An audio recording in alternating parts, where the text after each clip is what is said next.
వేదిక మీద ఉన్నటువంటి పెద్దలందరికీ నమస్కారం అండి. మాది అనకాపల్లి జిల్లా నర్సీపట్నం నియోజకవర్గం మాకూరపల్లి మండలం అండి, జీకోడూరు గ్రామం. పవన్ కళ్యాణ్ గారు పార్టీ పెట్టిన తర్వాత ఒక మాట చెప్పారు, రబ్బర్ చెప్పులు వేసుకొని పూరు గురించి వచ్చిన వాళ్ళతో రాజకీయం చేస్తున్నారు. దానికి ఉదాహరణ నేనండి. 2020లో నేను మా గ్రామం నుండి ఎంపీటీసీగా పోటీ చేయడం జరిగిందండి. మా తల్లిదండ్రులు కానీ మా తాతలు ఎవరు రాజకీయాల్లో లేరు. కానీ పవన్ కళ్యాణ్ గారిని స్ఫూర్తిగా తీసుకొని నేను 2020లో కేవలం నా వెనకాల నాయకులు లేకపోయినా సరే ఒక 15 మంది జన సైనికులతో పాటు ప్రచారం చేసి వాళ్ళ చందాలతో ప్రచారం చేసి నేను ఎలక్షన్లో పార్టిసిపేట్ చేయడం జరిగింది. ఆ ఎలక్షన్లో కేవలం నేను 13 ఓట్లతో మాత్రం ఓడిపోయానండి.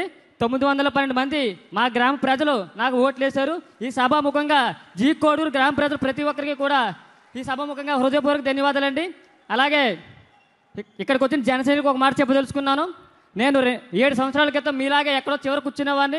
కానీ ఈరోజు ఈ వేదిక మీద మాట్లాడుతున్నట్టు దానికి కారణం పవన్ కళ్యాణ్ గారి జనసేన పార్టీ. సామాన్యులు కూడా రాజకీయం చేయాలంటే అది ఒక జనసేన పార్టీలోనే సాధ్యం.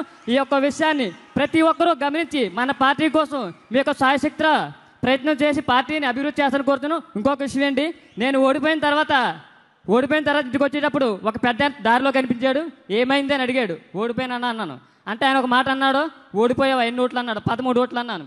నీది ఓటమి కాదు, నీ వాళ్ళ రాజకీయ భవిష్యత్తు అంత ఉండదు నీ వయస్సు.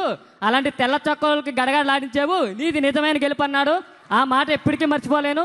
నాకు ఈ అవకాశం ఇచ్చిన మీ అందరికీ ధన్యవాదాలు తెలుపుకుంటూ, అన్న హ్యాపీ బర్త్డే. మళ్ళీ నేను జీవితంలో చెప్పగలలో తెలియదు. Advance happy birthday. జై జనసేన, జై హింద్.